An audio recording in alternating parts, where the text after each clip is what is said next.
பிசிக்ஸ்ல எல்லா சாப்டரோட ஃபார்முலாவும் one shot ரிவிஷனா இந்த வீடியோல பார்க்க போறோம். நீங்க நம்ம சேனல்ல ஆல்ரெடி இம்பார்ட்டன்ட் கொஸ்டின்ஸ்லாம் போட்டிருக்கேன். நீங்க செக் பண்ணி பார்க்கலன்னா பார்த்துட்டு வாங்க. ரொம்ப யூஸ்ஃபுல்லா இருக்கும். இப்போ நம்ம சாப்டர் 1ஓட ஃபார்முலாஸ்க்கு போலாம். First formula linear momentum. மொமெண்டம்னா மாஸ் இன்டு வெலாசிட்டி. அப்போ P = mv தான் ஃபார்முலா. இப்போ உங்களுக்கு இந்த ஃபார்முலால எந்தெந்த ப்ராப்ளம்ஸ்லாம் நீங்க போட முடியும்ன்றத நான் கீழே லிஸ்ட் பண்ணி கொடுத்துருக்கிறேன். இப்போ லீனியர் மொமெண்டம் ஃபார்முலா தான் இந்த ப்ராப்ளம்க்கும் நம்ம அப்ளை பண்ணணும். இப்போ இந்த வீடியோ ஃபுல்லாவே ஒரு ஃபார்முலாக்கு கீழேயும் அந்த ஃபார்முலால அப்ளை பண்ணக்கூடிய ப்ராப்ளம்ஸ்லாம் வந்து நான் லிஸ்ட் அவுட் பண்ணியிருக்கேன். உங்க புக்ல பிசிக்ஸ்ல இருக்கிற அத்தனை ப்ராப்ளம்ஸும் இந்த வீடியோல இருக்கும். இப்போ மாஸ் இன்டு வெலாசிட்டி தான் நம்மளோட மொமெண்டம். இப்போ ஃபர்ஸ்ட் ப்ராப்ளம் பாத்தீங்கன்னா வெலாசிட்டி வந்து கேக்குறாங்க, மாஸ் கொடுத்துருக்காங்க, லீனியர் மொமெண்டமும் கொடுத்துட்டாங்க.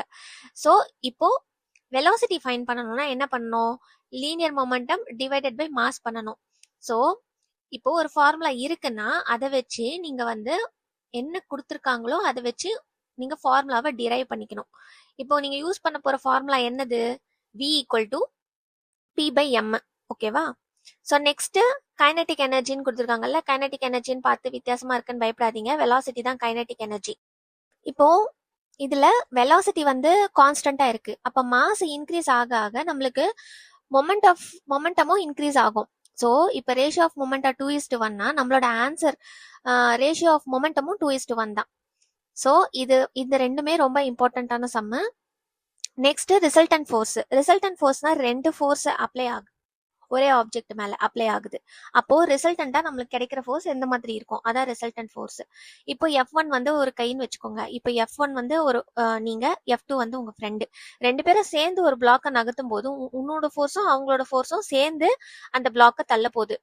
ஸோ அப்ப ரிசல்டன்ட் ஃபோர்ஸ் வந்து உங்க ரெண்டு பேரும் சேர்ந்த மாதிரி ஃபோர்ஸ் தான் ரிசல்டன்ட் ஃபோர்ஸ். அதுதான் நீங்க ரெண்டு பேரும் சேர்ந்து ஒரு விஷயத்தை தள்ளுறீங்க, அதுதான் parallel forces acting on same direction. இப்போ அதுவே உங்க ஃப்ரெண்டும் நீங்களும் ஆப்போசிட்ல ஒருத்தர் இப்படி ஒரு நடுவில் ஒரு ஆப்ஜெக்டை வச்சு தள்ளுறீங்கன்னா எந்த ஃபோர்ஸ் கிரேட்டரா இருக்கோ அந்த ஃபோர்ஸ் அதை நகர்த்தும். இப்ப F2 ரொம்ப ஃபோர்ஸ் கொடுத்தாங்கன்னா இந்த பிளாக் F1 பக்கமா மூவ் ஆகும் இல்லையா? அதுதான் இங்க கொடுத்துருக்காங்க. இப்ப ரெண்டு பேரும் நம்மளோட ஃபோர்ஸை ஸ்டாப் பண்ணிட்டோம். இந்த சைடு ஃபோர்ஸும் ஸ்டாப் ஆயிடுச்சு, இந்த சைடு ஃபோர்ஸும் ஸ்டாப் ஆயிடுச்சு அப்படின்னா அந்த நெட் ஃபோர்ஸும் 0 ஆயிடுது. ரெண்டு பேரும் ஈக்குவலா நின்று ஸ்டாப் பண்ணிடுறாங்க. ஸோ அப்போ வந்து நெட் ஃபோர்ஸ் வந்து ஸ்டாப் ஆயிடுது. இப்போ இந்த சம்மும் வந்து ரிசல்டன்ட் ஃபோர்ஸ் கண்டுபிடிக்கிற மாதிரி சம் தான். இப்போ பெரிய நம்பர்ல இருந்து சின்ன நம்பரை மைனஸ் பண்ணணும், ஏன்னா அது ஆப்போசிட் ஃபோர்ஸஸ்.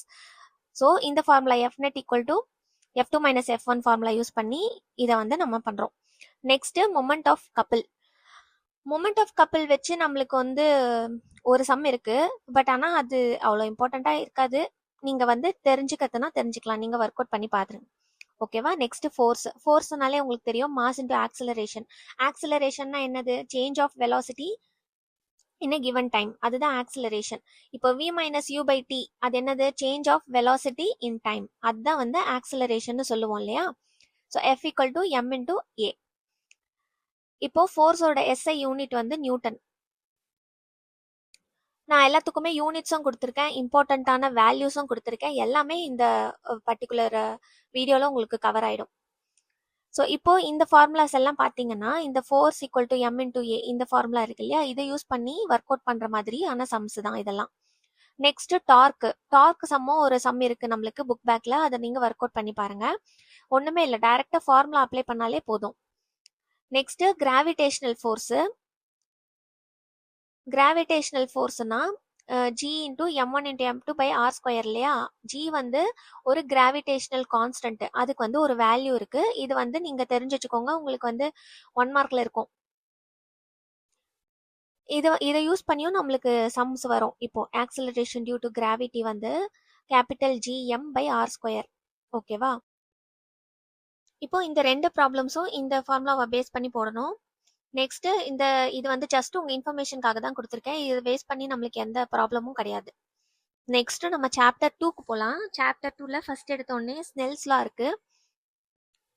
ஸ்னெல்ஸ் லா வந்து நீங்க ஒரே ஒரு சம் தான் இருக்கு, அதுவும் நீங்க வந்து டைரக்டா இதுல போட்டு சப்ஸ்டியூட் பண்ற மாதிரி தான் இருக்கும். நீங்க ஸ்னெல்ஸ் லா மட்டும் ஞாபகம் வச்சுட்டா போதும். sin I/sin r = μ2/μ1. இதை மட்டும் ஞாபகம் வச்சுக்கோங்க. இதை வச்சு உங்களுக்கு வந்து கிராஸ் மல்டிப்ளை பண்ணா இது டிரைவ் ஆகுது. Next focal length. ஃபோக்கல் லென்த்தோட ஃபார்முலா இருக்கு. ஃபோக்கல் லென்த்தோட ஃபார்முலா வந்து 1/f equal to 1/v minus 1/u. இப்போ இது இது இந்த டோட்டல் இதுக்கு எல்சிஎம் எடுத்தா வச்சுக்கோங்களேன், என்ன கிடைக்கும் நம்மளுக்கு? f equal to uv divided by u minus v, அதுதான் கிடைக்கும். அதுதான் இங்க போட்டிருக்கேன். இப்ப ஜஸ்ட் இந்த யூக்கு பதிலாக எக்ஸும் ஒய்யும் போட்டு இந்த ஃபார்முலா நம்மளுக்கு இருக்கு. ஸோ ஜஸ்ட் நீங்க uv கூட இந்த xyக்கு பதிலாக போட்டுக்கலாம். ஸோ எப்பவுமே ஒரு பவர் ஆஃப் லென்ஸ் இருக்கு இல்லையா, நம்ம ஐ பவர் இருக்கு இல்லையா, அந்த பவர் ஆஃப் லென்ஸ் டிரைவ் பண்றதுக்கு 1/f இதுதான் ஃபார்முலா. ஃபர்ஸ்ட் ஃபோக்கல் லென்த் கண்டுபிடிச்சிடணும். ஃபோக்கல் லென்த் கண்டுபிடிச்சதுக்கு அப்புறமா 1/f பண்ணோம் அப்படின்னா நம்மளுக்கு பவர் ஆஃப் லென்ஸ் கிடைக்கும். இப்போ பவர் ஆஃப் லென்ஸோட யூனிட் வந்து டயாப்டர், ஃபோக்கல் லென்த்தோட யூனிட் வந்து மீட்டர் தான். ஓகேவா? நெக்ஸ்ட் இதெல்லாம் ஃபோக்கல் லென்த் ஃபார்முலா பேஸ் பண்ணி இருக்கிற sums. And then power of the லென்ஸும் இருக்கு இதுல. ஓகேவா? நெக்ஸ்ட் வந்து மேக்னிஃபிகேஷன். மேக்னிஃபிகேஷன்னா v/u, அதான் ஃபார்முலா. இப்போ இந்த மேக்னிஃபிகேஷனை பேஸ் பண்ணி நம்மளுக்கு இந்த ஒரு சம் மட்டும் தான் இருக்கு. இப்போ நெக்ஸ்ட் முக்கியமான பாயிண்ட் வந்து நேச்சர் ஆஃப் த இமேஜஸ். இப்போ வந்து ஒரு சம்ல வந்து அந்த கடைசியா நம்மளுக்கு கிடைக்கிற இமேஜ் வந்து எந்த மாதிரி இருக்கு அப்படின்னு கேட்பாங்க. அப்போ அந்த மாதிரி கொஸ்டினை வந்து எப்படி டேக்கிள் பண்றதுன்னா, நம்மளுக்கு வந்து ஒரு நடுவுல வந்து ஒரு லென்ஸ் இருக்கும். இந்த சைடு தான் ஆப்ஜெக்ட் வச்சிருப்போம், அந்த சைடு வந்து நம்மளுக்கு இமேஜ் கிடைக்கும் இல்லையா. இப்போ அந்த பாயிண்ட்ஸ் இருக்கு இல்லையா, நம்ம எங்க எங்க வந்து அந்த ஆப்ஜெக்டை வைக்கிறோம் அப்படின்ற பாயிண்ட் இருக்கு இல்லையா, அது வந்து 2Fக்கும் முன்னாடியே வச்சோம். இந்த டயக்ராம் வந்து நம்மளுக்கு புக்ல இருக்கு பாருங்க. 2Fக்கும் முன்னாடியே வச்சோம் அப்படின்னா நம்மளுக்கு வந்து ரியல் இன்வெர்டட் ஸ்மாலர் இமேஜ் கிடைக்கும். 2Fல வைக்கிறோம்னா real inverted same size image கிடைக்கும். எஃப் அண்ட் 2Fக்கு நடுவில் வச்சோம்னா ரியல் இன்வெர்டட் என்லார்ஜ்டு கிடைக்கும். எஃப்ல வைக்கிறோம்னா image at infinity. Between F and ஓனா வர்ச்சுவல் எரெக்ட் என்லார்ஜ்டு, இந்த மாதிரி ஒரு இமேஜ் கிடைக்கும். So nature of the image அப்படின்னு கேட்டாங்க அப்படின்னா நம்மளுக்கு அந்த ஆப்ஜெக்டை நீங்கள் எங்கே பிளேஸ் பண்ணியிருக்காங்கன்றத பொறுத்து நீங்கள் அந்த இமேஜோட கேரக்டரை எழுதணும், அது எந்த மாதிரி கிடைச்சிருக்கு அப்படின்னு சொல்லிட்டு. நெக்ஸ்ட் கான்கேவ் லென்ஸ்ல எப்பவுமே வந்து வர்ச்சுவல் எரெக்ட் ஸ்மாலர் இமேஜ் தான் கிடைக்கும். ஓகே, அதை ஞாபகம் வச்சுக்கோங்க. பட் ஆனால் கான்கேவ் லென்ஸ் ஆப்ஜெக்ட் பொசிஷன் பண்ற மாதிரி நம்மளுக்கு சம் எதுவும் கிடையாது. நெக்ஸ்ட் சாப்டர் 3க்கு போகலாம். இப்போ சாப்டர் 3ல ஒரு 3 முக்கியமான கான்ஸ்டன்ட்ஸ் இருக்கு. நம்மளுக்கு அந்த லாஸ் இருக்கு இல்லையா, அந்த லாஸ் பேஸ் பண்ணி 3 முக்கியமான கான்ஸ்டன்ட்ஸ் இருக்கு. இந்த 3 முக்கியமான கான்ஸ்டன்ட்டோட நம்பர்ஸும் நீங்க வந்து ஞாபகம் வச்சுக்கணும். அப்பதான் உங்களுக்கு வந்து 1 மார்க்ல கேட்டா உங்களுக்கு வந்து ஈஸியா இருக்கும். நெக்ஸ்ட் எக்ஸ்பான்ஷன் பார்க்கலாம். எக்ஸ்பான்ஷன்னா என்ன அப்படின்னா, இப்போ வந்து ஒரு கண்டெய்னர் இருக்கு, அந்த கண்டெய்னருக்குள்ள நிறைய லிக்விட் ஊற்றி வச்சிருக்கோம். இப்போ அந்த லிக்விடை ஊற்றிட்டு அதை ஹீட் பண்ண ஸ்டார்ட் பண்றோம் அப்படின்னா அந்த லிக்விடோட இனிஷியல் லெவல் வந்து L1. ஓகேவா? நம்ம ஹீட் பண்ண ஸ்டார்ட் பண்ணும்போது அந்த லிக்விட் என்ன ஆகும்னா கொஞ்சம் உள்ள போகும், L2க்கு போகும். கொஞ்சம் அப்படி உள்ள இறங்கி அப்புறமா கொஞ்ச நேரம் கழிச்சு இன்க்ரீஸ் ஆகும். ஓகேவா? இப்ப தண்ணி எல்லாம் பொங்குது இல்ல நம்ம பாத்திரத்துல வைக்கும் போது, அந்த மாதிரி கொஞ்சம் உள்ள போயிட்டு அப்புறமா தான் மேல வரும். ஓகேவா? அந்த உள்ள போறது வந்து ரெடியூஸ்டு லெவல், திருப்பியும் பொங்கி மேல வருது இல்லையா, அது வந்து இன்க்ரீஸ்டு லெவல். இப்போ நம்மளோட ரியல் எக்ஸ்பான்ஷன் என்ன அப்படின்னு பாத்தீங்கன்னா L3 மைனஸ் L2, அதாவது உள்ள போயிட்டு இருக்கு இல்லையா ரெடியூஸ்டு லெவல், அந்த ரெடியூஸ்டு லெவல்ல இருந்து மொத்தமா பொங்கின அளவு, அதுதான் வந்து ரியலா ஆக்சுவலா அதோட எக்ஸ்பான்ஷன் என்ன அப்படின்னா அதுதான். பட் ஆனா நம்ம வந்து பாத்திரம் இருக்கு இல்லையா நடுவுல, அதனால அந்த பாத்திரத்தை கணக்கு எடுக்கிறதுனால நம்மளுக்கு நடுவுல L1ன்னு ஒரு லெவல் வருது. அந்த L1 தான் நம்மளோட, இப்போ வந்து பாத்திரத்துல தண்ணி ஊத்துறோம். ஓகேவா? அந்த பாத்திரம் நடுவுல இருக்கிறதுனாலதான் அந்த தண்ணியோட லெவல் L1க்கு போயிருக்கு. இல்லைன்னா அது வந்து ரெடியூஸ்டு லெவல் கொஞ்சம் இறங்குச்சு இல்லையா, ரெடியூஸ்டு லெவல் L2 அங்கதான் இருந்திருக்கும் ஆக்சுவலா. இப்போ நம்மளோட அப்பரண்ட் எக்ஸ்பான்ஷன் கேட்டாங்க அப்படின்னா L3 மைனஸ் L1, அது மட்டும் ஞாபகம் வச்சுக்கோங்க. Real expansion, apparent expansion. அந்த ரெடியூஸ்டு லெவல் உள்ள போயிட்டு அப்புறமா மேல வருது இல்லையா டோட்டல், அதுதான் ரியல். ஃபர்ஸ்ட் இனிஷியல்ல இருந்து அப்புறமா எக்ஸ்பான்ஷன் போறது அப்பரண்ட், அப்படி ஞாபகம் வச்சுக்கோங்க. நெக்ஸ்ட் இந்த சூப்பர்ஃபிஷியல் எக்ஸ்பான்ஷன்லாம் வந்து டைரக்டாவே இந்த ஃபார்முலாலே சப்ஸ்டியூட் பண்ற மாதிரி தான் இருக்கும் சம்ஸ். ஸோ ஜஸ்ட் நீங்க இந்த ஃபார்முலா மட்டும் மெமரைஸ் பண்ணி வச்சுக்கோங்க. இந்த டெல்டா ஏன்னு இருக்கு இல்லையா, டெல்டா ஏனா என்ன, சேஞ்ச் இன் ஏரியான்னு அர்த்தம். டெல்டான்னு போட்டாலே சேஞ்சுன்னு அர்த்தம். ஒரு வேல்யூல இருந்து இன்னொரு வேல்யூவா அது மாறி இருக்கு. அப்புறம் A0 வந்து ஒரிஜினல் ஏரியா, டெல்டா டீனா சேஞ்ச் இன் டெம்பரேச்சர். ஓகேவா? ஸோ இப்போ கோஎஃபிஷியன்ட் ஆஃப் சூப்பர்ஃபிஷியல் எக்ஸ்பான்ஷன் இருக்கு இல்லையா, அதை வந்து ஒரு வேல்யூ அவங்களே கொடுத்துருவாங்க கொஸ்டின்ல. ஸோ இதெல்லாம் நீங்க சப்ஸ்டியூட் பண்ணீங்கனாலே உங்களுக்கு ஆன்சர் வந்துடும். கியூபிக்கல் எக்ஸ்பான்ஷனும் அதே மாதிரி தான். இது வந்து ஆக்சுவலா ஏரியா. சூப்பர்ஃபிஷியல் எக்ஸ்பான்ஷன்னா ஏரியாவை வச்சு நடக்குது. கியூபிக்கல் எக்ஸ்பான்ஷன்னா அது வால்யூமை வச்சு நடக்கும். நெக்ஸ்ட் இந்த மாதிரி ஒரு டேபிள் நம்ம புக்ல இருக்கு. ஸோ ஜஸ்ட் உங்க இன்ஃபர்மேஷனுக்காக தான் வச்சிருக்கேன், ஒரு வாட்டி பார்த்து வச்சுக்கோங்க. சப்போஸ் 1 மார்க்லலாம் தப்பி தவறி கேட்டுட்டா நீங்க ஆன்சர் பண்ணிக்கலாம். Next gas laws. இதெல்லாம் வந்து நம்மளோட பாயில்ஸ்லா, சார்லிஸ்லா, அவகேட்ரோஸ்லால என்னென்ன ஃபார்முலா வருமோ அதை நான் போட்டிருக்கேன்.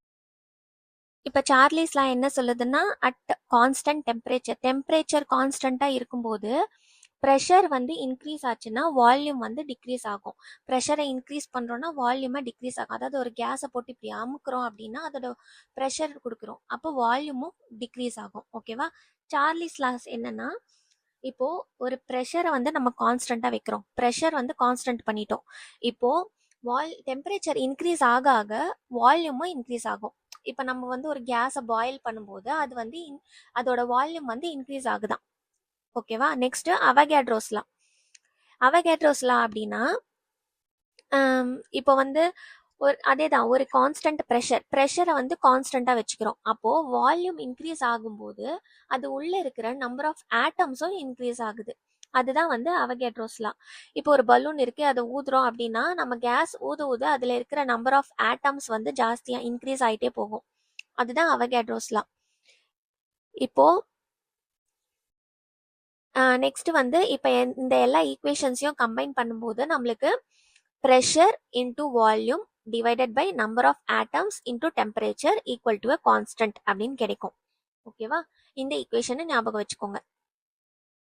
ஸோ சாப்டர் 3 பொறுத்த வரைக்கும் இம்பார்ட்டண்ட்டான ஃபார்முலாஸ் இவ்வளோதான். எல்லா உங்கள் புக் பேக்கில் இருக்கிற எல்லா கொஸ்டின்ஸுமே இதில் நான் வச்சுருக்கேன். நெக்ஸ்ட்டு சாப்டர் 4 ரொம்ப இம்பார்ட்டண்ட்டான சாப்டர், எலக்ட்ரிசிட்டி. எலக்ட்ரிசிட்டியை பொறுத்த வரைக்கும் ஃபார்முலாஸ்லாம் ரொம்ப ஈஸியாக தான் இருக்கும், நீங்கள் ஈஸியாக ஞாபகம் வச்சுக்கலாம். First current is equal to charge divided by time. இப்போ சார்ஜை வச்சு நம்மளுக்கு கொஸ்டின் கேட்டிருந்தாங்கன்னா நீங்கள் இந்த சார்ஜ் பை டைம் அந்த ஃபார்முலா தான் யூஸ் பண்ணணும். சார்ஜோட யூனிட் வந்து கூலம்ப். இந்த கோலம் அப்படின்னு பார்த்தாலே நீங்கள் இந்த சார்ஜ் ஃபார்முலாவை ஞாபகம் வச்சுக்கலாம். ஓகேவா? நெக்ஸ்ட் நம்பர் ஆஃப் எலக்ட்ரான்ஸ் கேட்பாங்க. இப்போ how many electrons R passing through அப்படின்னு கேட்குறாங்க அப்படின்னா ஒரு எலக்ட்ரானோட சார்ஜ் என்ன, 1.6 இன்டூ 10⁻⁻19 கூலம். இதை ஞாபகம் வச்சுக்கோங்க. ஜஸ்ட் ஃபார்முலால சப்ஸ்டியூட் பண்ணாலே கிடைக்கும் இந்த கொஸ்டினுக்கு answer. Next potential difference. Potential difference வந்து work done by charge, W/Q. Next ஓம்ஸ்லா தான் ரொம்ப இம்பார்ட்டண்ட்டான ஒரு டாபிக். அதை வந்து ஏதாவது ஒன்று ஞாபகம் வச்சுட்டா போதும். இப்போ V = IR இதை ஞாபகம் வச்சுக்கோங்க. அதை வச்சு நீங்க R = V divided by I அந்த மாதிரி டிரைவ் பண்ணிக்கலாம். இப்போ V = IR ஞாபகம் வச்சுக்கணும் அப்படின்னா ஜஸ்ட் IR 8 அரிசி இருக்குல்ல, IR. ஸோ V = IR அது மட்டும் ஞாபகம் வச்சுக்கோங்க, IR. அப்போ உங்களுக்கு வந்து ஆருக்கும் ஃபார்முலா கிடைச்சிடும், ஐக்கும் ஃபார்முலா கிடைச்சிடும். ஓகேவா? நெக்ஸ்ட் வந்து கண்டக்டன்ஸ். கண்டக்டன்ஸ் அப்படின்னா ஆர் வந்து ரெசிஸ்டன்ஸ், கண்டக்டன்ஸ்னா 1/R. ரெசிஸ்டன்ஸோட ரெசிப்ரோக்கல் தான் கண்டக்டன்ஸ். ஓகேவா? இப்போ அதோட யூனிட் வந்து ஓம் -1 இல்லை அப்படின்னா மோ அப்படின்னு ப்ரொனவுன்ஸ் பண்ணுவாங்க. ஓகேவா? Next electrical resistivity. எலக்ட்ரிக்கல் ரெசிஸ்டிவிட்டினா R × A/L. ஆர்னா ரெசிஸ்டன்ஸ், ஏ வந்து ஏரியா, எல் வந்து லென்த். ஒரு பர்டிகுலர் ஒயர்ல எவ்வளோ ரெசிஸ்டிவிட்டி கண்டுபிடிக்கணும்னா அந்த ஒயரோட ஏரியா, லென்த் அதை வச்செல்லாம் கண்டுபிடிக்கலாம். நெக்ஸ்ட் இதோ இங்க கொடுத்துருக்காங்க பாருங்க, ஒரு சம்மு, ஏரியா, லென்த் எல்லாம் இன்வால்வ் ஆயிருக்கும் இதுல. லென்த் இன்க்ரீஸ் ஆச்சுன்னா இதுல ஏரியா வந்து டிக்ரீஸ் ஆகும். அதுதான் வந்து இதோட ஹிண்ட். இதை பேஸ் பண்ணி நீங்க இந்த ப்ராப்ளம் போட்டுடலாம். Next electrical conductivity. எலக்ட்ரிக்கல் கண்டக்டிவிட்டினா ரெசிஸ்டிவிட்டி பார்த்தோம் இல்லையா, இப்போ அதோட இன்வர்ஸ் தான் எலக்ட்ரிக்கல் கண்டக்டிவிட்டி. அப்ப எலக்ட்ரிக்கல் கண்டக்டிவிட்டி எப்படி போடலாம்? L/RN கூட போடலாம். ஓகேவா? நெக்ஸ்ட் இப்போ இதை மூணுத்தையும் பேஸ் பண்ணி ஒரு ப்ராப்ளம் இருக்கு. நீங்க அதை சால்வ் பண்ணி பாருங்க. ரெசிஸ்டன்ஸ் இன் சீரீஸ், ரெசிஸ்டன்ஸ் இன் பேரலல், இதுவும் ரொம்ப முக்கியமான ப்ராப்ளம் டாபிக். ரெசிஸ்டன்ஸ் இன் சீரீஸ்னா நீங்க ஜஸ்ட் டைரக்டா எல்லா ரெசிஸ்டன்ஸையும் ஆட் பண்ணாலே போதும், ரெசிஸ்டன்ஸ் இன் சீரீஸ் ஒர்க் ஆயிடும். பட் ஆனா ரெசிஸ்டன்ஸ் இன் பேரலல் வந்து 1/R, 1/R2, 1/R3 அந்த மாதிரி 1/ல போட்டு தான் நீங்க ஆட் பண்ணணும். இதுக்கு எல்சிஎம் எடுத்து நீங்க ஒர்க் அவுட் பண்ணணும். ஓகேவா? நெக்ஸ்ட் இதெல்லாம் ப்ராப்ளம்ஸ் ரொம்ப ஈஸியா தான் இருக்கும், போட்டு பாருங்க. நெக்ஸ்ட் இது வந்து இந்த ப்ராப்ளம் வந்து ரொம்ப ரொம்ப இம்பார்ட்டன்ட். கம்பல்சரியில கேட்கறதுக்கு கூட நிறைய சான்ஸ் இருக்கு. ஸோ நல்லா இந்த இந்த இந்த சாப்டர்ல இருக்கிற ப்ராப்ளம் மட்டும் நல்லா போட்டு பாத்துருங்க. Joule's heating effect. Joule's heating எஃபெக்ட்னா ஹீட் ப்ரொடியூஸ்ட். ஒரு கரண்ட் வந்து ஒரு விஷயத்துல பாஸ் ஆகும்போது அதுல ஹீட்டும் சேர்ந்து ப்ரொடியூஸ் ஆகும். ஓகேவா? இப்போ ஒரு ஒயர்ல கரண்ட் ரொம்ப நேரமா போயிட்டு இருக்கு அப்படின்னா அந்த ஒயர் சூடாகும். அதுதான் வந்து ஜூல்ஸ் ஹீட்டிங் எஃபெக்ட். H=I²RT தான் இதோட formula. Next electric power. Electric பவர்னா P=VI. VI P=VI ஞாபகம் வச்சுக்கோங்க. ஐக்கு பதிலா இப்ப நம்ம ஓம்ஸ் லா படி ஐக்கு பதிலா V/Rன்னு சப்ஸ்டியூட் பண்ணி தான் இந்த ஃபார்முலா போட்டிருக்காங்க. V²/R ரெண்டும் ஒண்ணுதான். ஓகேவா? நெக்ஸ்ட் ஒரு ஹார்ஸ் பவர் அப்படின்னா 746 வாட். இதை ஞாபகம் வச்சுக்கோங்க. Electrical energy consumed. இப்போ நம்ம வீட்ல எல்லாம் யூசேஜ் பண்றோம்ல எலக்ட்ரிக்கல் எனர்ஜி, அது வந்து எப்படி கால்குலேட் பண்ணணும்னா ஃபர்ஸ்ட் பவர் கண்டுபிடிச்சிக்கணும். பவர் கண்டுபிடிச்சிட்டு இன்டூ டைம் டேக்கன், அதுதான் வந்து எலக்ட்ரிக்கல் எனர்ஜி கன்சியூம்டு ப்ராப்ளம்க்குலாம் நம்ம யூஸ் பண்ற ஃபார்முலா. நெக்ஸ்ட் நம்மளோட ஆன்சர்ல வந்து 1 கிலோவாட் ஹவர் அப்படின்னு தான் போடுவோம். அது வந்து ஞாபகம் வச்சுக்கோங்க. நெக்ஸ்ட் 1 கிலோவாட் ஹவர் வந்து எத்தனை ஜூல், அந்த வேல்யூ இங்க கொடுத்துருக்கேன். நெக்ஸ்ட் வந்து இதெல்லாம் வந்து எனர்ஜி கன்சியூம்டு, நம்ம வீட்டில் எனர்ஜி கன்சியூம் ரிலேட்டட் ப்ராப்ளம்ஸ், மற்ற ப்ராப்ளம்ஸ்லாம் இருக்கு. இதெல்லாம் டைரக்டா சப்ஸ்டியூட் பண்ற மாதிரி தான் இருக்கும். இதுல உங்களுக்கு வந்து ஏதாவது ஒரு சம் ரொம்ப டிஃபிகல்ட்டியா இருக்கு, நான் வந்து எக்ஸ்பிளைன் பண்ணணும்னு நீங்க நினைக்கிறீங்கன்னா கமெண்ட்ல சொல்லுங்க, நான் அதுக்குன்னே தனியா ஒரு ஷார்ட்ஸ் போடுறேன். நெக்ஸ்ட் சாப்டர் வந்து அக்கௌஸ்டிக்ஸ். அக்கௌஸ்டிக்ஸ்ல speed of sound. Speed of sound வந்து எக்கோ இல்லைன்னா சோனார், இது ரெண்டுத்துக்கு மட்டும் கேக்குறாங்க அப்படின்னா நீங்க 2D/T போடணும். D வந்து distance travelled by the sound. ஓகேவா? ஜென்ரலா வெலாசிட்டினா என்ன? டிஸ்டன்ஸ் பை டைம் தானே. Distance travelled in particular time, அதுதான் வெலாசிட்டி. இப்போ ஏன் 2D போடுறோம் அப்படின்னா ஒரு எக்கோவோ சோனாரோ என்ன பண்ண போகுதுன்னா ஒரிஜின்ல இருந்து கிளம்பி போய் ஒரு இடத்துல இடிச்சிட்டு திருப்பி வரப்போகுது. எங்க இருந்து போச்சோ அங்கே திரும்ப வரப்போகுது, ஒரு பால் அடிக்கிற மாதிரி. அதனாலதான் அதுக்கு 2D போடுறோம். ஏன்னா அது போறது வரது ரெண்டு டிஸ்டன்ஸையும் கவர் பண்றோம். Next speed of the sound. இது வந்து ஒரு நார்மல் சவுண்ட். இப்ப தண்டர் ஆஃப் தி கிளவுட் எல்லாம் வந்து திருப்பியும் தரையில வந்து அடிச்சுட்டு மேல எல்லாம் போகாது இல்லையா? ஸோ அதனால நம்ம டைரக்டா D/T போட்டுக்கலாம் இந்த மாதிரி ப்ராப்ளம்ஸ்க்கெல்லாம். Next frequency. ஃப்ரீக்வன்சினா என்ன அப்படின்னா டைம் டேக்கன். டைம் டேக்கன் 1/டைம் டேக்கன் தான் ஃப்ரீக்வன்சி. எப்பவுமே ஞாபகம் வச்சுக்கோங்க. ஃப்ரீக்வன்சி இன்க்ரீஸ் ஆக ஆக டைம் வந்து டிக்ரீஸ் ஆகும். ஒரு வேவ் வந்து இப்போ சவுண்ட் வேவ் இருக்கு இல்லையா, அந்த சவுண்ட் வேவோட டைம் டிக்ரீஸ் ஆக ஆக ஃப்ரீக்வன்சி வந்து இன்க்ரீஸ் ஆகும். Next wave length. வேவ் லென்த்னா என்ன அப்படின்னா இப்போ ஒரு சவுண்ட் வேவ் இருக்கு, ஒரு சைன் வேவ் மாதிரி இருக்கும் இல்லையா, இந்த மாதிரி இருக்கும். இந்த மாதிரி சைன் வேவ் மாதிரி இருக்கும் இல்லையா, அதுல ஒரு ஸ்டார்டிங்ல இருந்து இன்னொரு ஸ்டார்டிங் முடிகிற வரைக்கும் அதுதான் வேவ் லென்த். இப்போ வேவ் லென்த்தை வச்சு யூஸ் பண்ணி v கண்டுபிடிக்க சொல்றாங்க, வெலாசிட்டி கண்டுபிடிக்க சொல்றாங்க அப்படின்னா v=n லாம்டா. ஞாபகம் வச்சுக்கோங்க. ஸ்பீடு vனா ஸ்பீடு, வெலாசிட்டி v=n லாம்டா. அதை வச்சு நீங்க லாம்டா வேணும்னா v/n அந்த மாதிரி பண்ணிக்கலாம். அதுல n வந்து ஃப்ரீக்வன்சி, லாம்டா வந்து வேவ் லென்த்.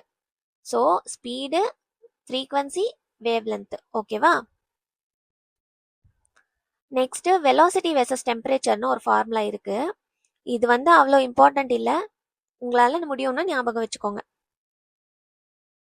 நெக்ஸ்ட் டாப்ளர் எஃபெக்ட்டுக்கு போகலாம். ரொம்ப ரொம்ப இம்பார்ட்டன்ட் கொஸ்டின். லாஸ்ட் இயர் கூட உங்களுக்கு கம்பல்சரி கொஸ்டின்ல இதுதான் வந்திருந்தது.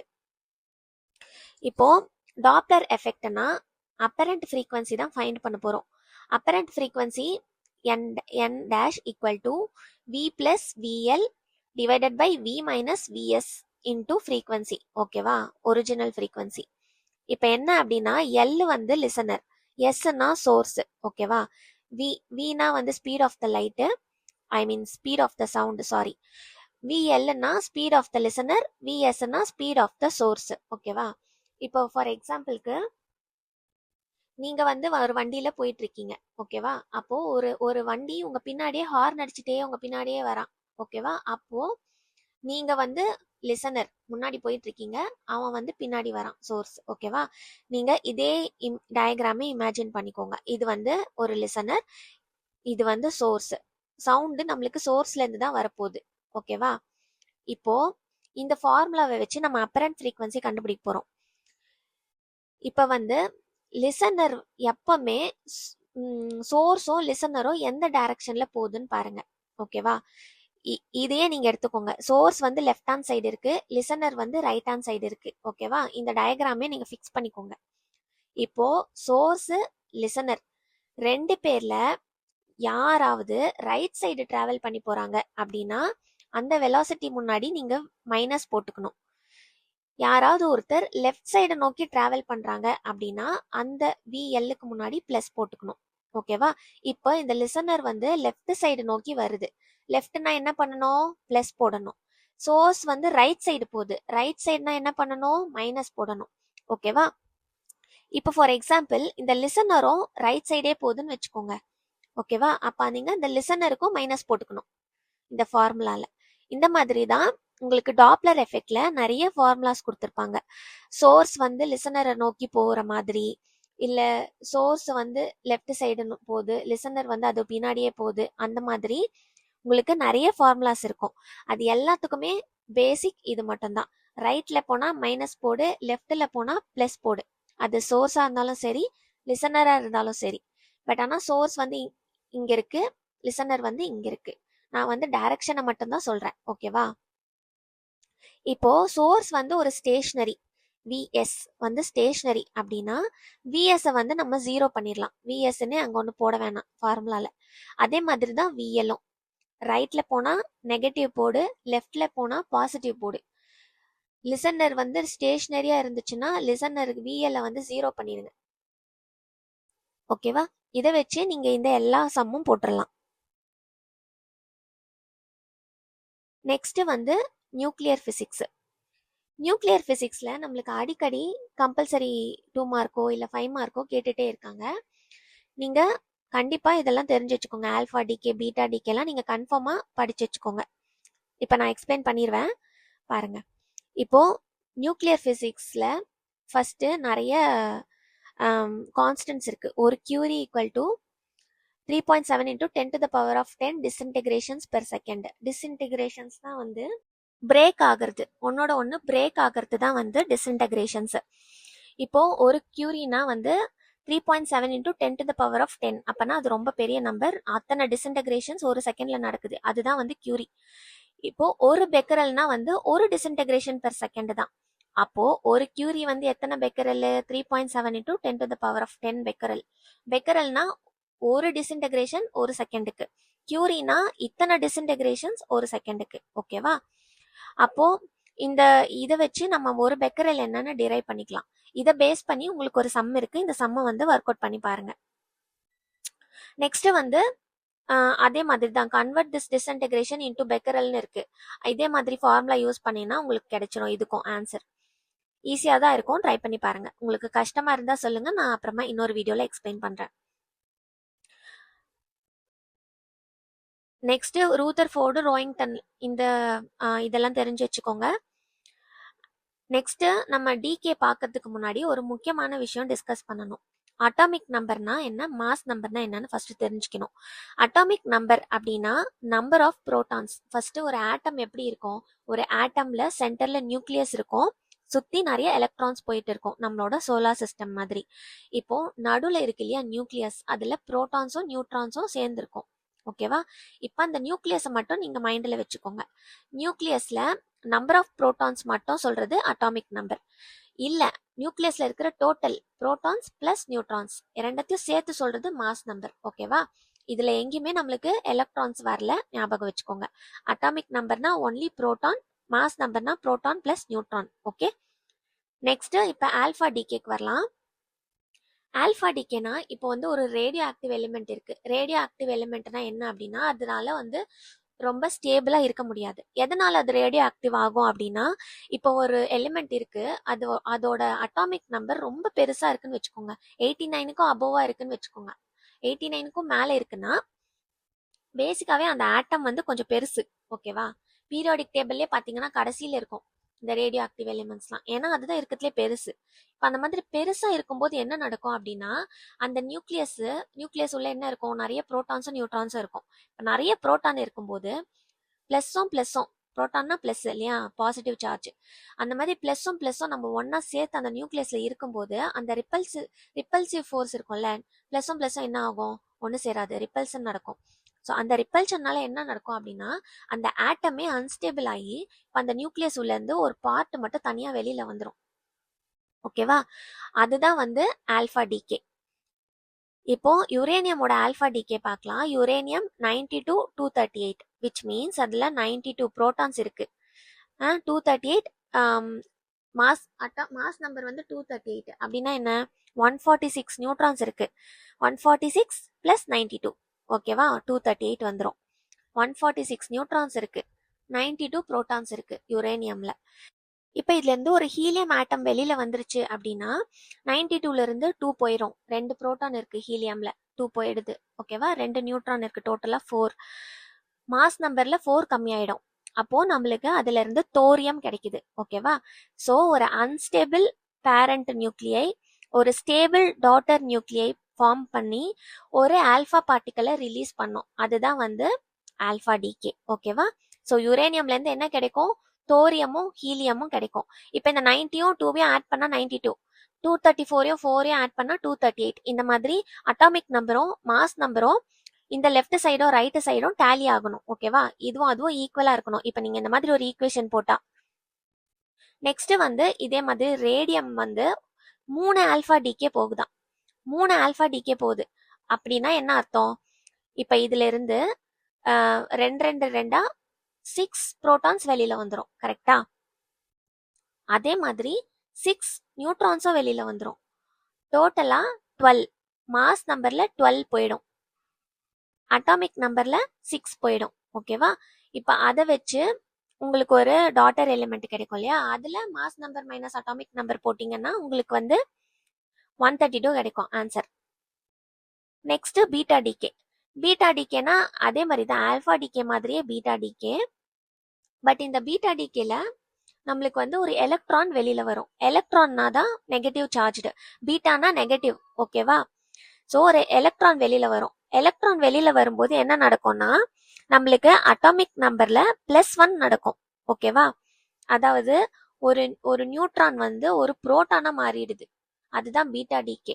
பீட்டா டிகேல ஆக்சுவலா பேக்ரவுண்ட்ல என்ன நடக்கும்னா ஒரு நியூட்ரான் வந்து ஒரு புரோட்டானா மாறிடும். ஓகேவா?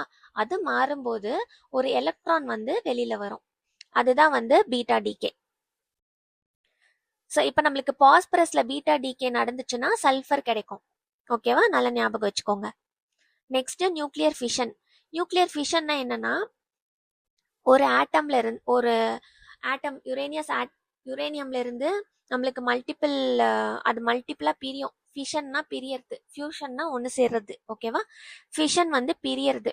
இப்போ uranium 92 235ல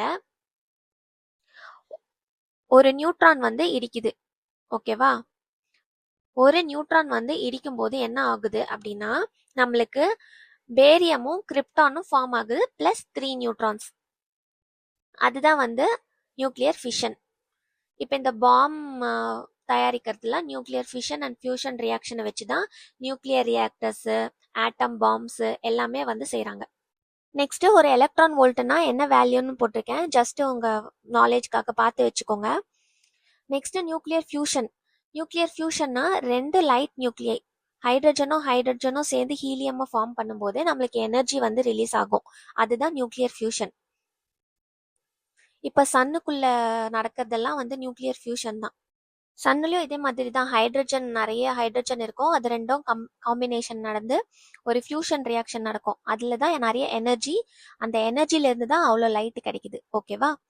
next energy. Energy E=mc², famous Einstein formula, இது உங்க எல்லாருக்கும் தெரிஞ்சிருக்கும். ஸோ இதை வச்சுதான் இந்த சம்மை வந்து நம்ம டைரக்ட் சப்ஸ்டியூட் பண்ணாலே வரும். எம்ல வந்து 2 kg 2 போட்டுக்கணும். சி வந்து வெலாசிட்டி ஆஃப் லைட் 3.8 × 10⁸ ஸோ அதை வந்து நீங்க சப்ஸ்டியூட் பண்ணாலே உங்களுக்கு இந்த ஆன்சர் கிடைச்சிரும். நெக்ஸ்ட் இந்த மாதிரி ஐடென்டிஃபை த நியூக்ளியர் ரியாக்ஷன்ஸ் போட்டிருக்காங்க இல்லையா, இதெல்லாம் நல்லா பார்த்து வச்சுக்கோங்க. ஜஸ்ட் வந்து இப்போ அலுமினியம் இருக்கு, 13 இருக்கு, இங்க வந்து 15 இருக்கு. அப்போ வந்து இங்க நீங்க என்ன ஆட் பண்ணணும்? 2னாலே அது என்னது? ஹீலியம். ஓகேவா? அட்டாமிக் நம்பரை வச்சுதான் அது என்ன மெட்டீரியல்னு டிசைட் ஆகும். இப்போ வந்து நீங்க 1னா ஹைட்ரஜன், 2னா ஹீலியம், அவ்வளவுதான். இப்போ நீங்க 2 குறையுதுன்னா அது என்னது? ஹீலியம் தான். ஓகேவா? நெக்ஸ்ட் நீங்க மேல மாஸ் நம்பர் பார்க்கணும். ஹீலியம்ல என்ன இருக்கும்? 4 இருக்கும். இப்போ 27 + 4 என்ன ஆகும்? 31 ஆகும். ஆனா இந்த சைடு 30 தான் இருக்கு. அப்ப அங்க 1 ரிலீஸ் ஆகும். ஓகேவா? அப்போ 1 மட்டும் மேல 0 மேல 1 அப்படின்னா அது என்னது? நியூட்ரான். அதுதான் நியூட்ரான். சரியா? நியூட்ரானுக்கு அட்டாமிக் நம்பரே கிடையாது, மாஸ் நம்பர் மட்டும்தான். நெக்ஸ்டும் அதே மாதிரி தான், மெக்னீஷியம் இருக்குது, இந்த சைடு வந்து சோடியம். ஓகேவா? இங்க 12 இருக்கு, இங்க 11 1 இருக்கு. ஸோ இங்க நம்மளுக்கு வந்து நியூட்ரான்ஸ் இங்க வந்து 11 இருக்கு அப்படின்னா இந்த 12 வந்து இங்க கம்மியாக போகுது, சில வந்து ஒரு 1 போக போகுது அப்படின்னு நினைச்சுக்கோங்க. அப்ப வந்து இங்க நீங்க 0 போட்டுறாங்க, நியூட்ரான்ஸ் போட்டுக்கோங்க. இதெல்லாம் வந்து உங்களுக்கு புரியுது அப்படின்னா ஓகே, புரியலன்னா ஜஸ்ட் ஞாபகம் வச்சுக்கோங்க. நெக்ஸ்ட் யுரேனியம் 235ஓட alpha decay and beta decay கேட்டிருக்காங்க, இதையும் நல்லா பார்த்து வச்சுக்கோங்க. அவ்வளோதான்ப்பா, எல்லா ஃபார்முலாஸும் நம்ம பார்த்துட்டோம். எல்லா சம்மும் இந்த ஃபார்முலாஸ்லேயே கவர் ஆகிடும். உங்களுக்கு இதை தாண்டி எந்த ஃபார்முலாவும் இருக்காது. ஓகேவா? நீங்கள் தைரியமாக இதை வச்சு நீங்கள் ரெஃபர் பண்ணி படிக்கலாம். சப்போஸ் நான் ஏதாவது மிஸ் பண்ணியிருக்கேன் அப்படின்னா நீங்கள் கமெண்ட்டில் சொல்லுங்கள், நான் இதை ஆட் பண்ணிக்கிறேன், எல்லாருக்கும் யூஸ் ஆகும். ஓகேவா? நெக்ஸ்ட் நான் அடுத்த வீடியோவில் உங்களுக்கு கெமிஸ்ட்ரி கவர் பண்ணுறேன், கெமிஸ்ட்ரியில் இம்பார்ட்டன்ட் ஈக்குவேஷன்ஸ்லாம் கவர் பண்ண ட்ரை பண்ணுறேன். நீங்கள் இது வரைக்கும் நம்ம சேனலை சப்ஸ்கிரைப் பண்ணல அப்படின்னா சப்ஸ்கிரைப் பண்ணி வச்சுக்கோங்க, நோட்டிஃபிகேஷன் எனேபிள் பண்ணி வச்சுக்கோங்க. இந்த வீடியோஸ்லாம் உங்களுக்கு யூஸ்ஃபுல்லாக இருந்துச்சுன்னா உங்கள் ஃப்ரெண்ட்ஸுக்கும் ஷேர் பண்ணுங்கள். அடுத்த